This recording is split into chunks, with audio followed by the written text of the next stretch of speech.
আবু জাহেল কুয়া বানায় নবীর লাগিয়া, নবীকে ফালাবেন বলে নিজে পড়লেন গিয়া।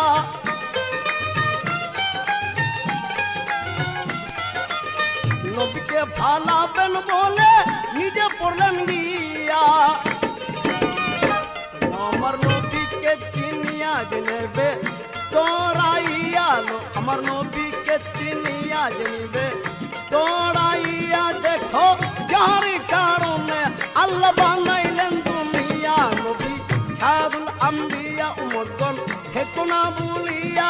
দেখো যার কারণে আল্লাহ বানাইলেন দুনিয়া, নবী ছাদুল আম্বিয়া।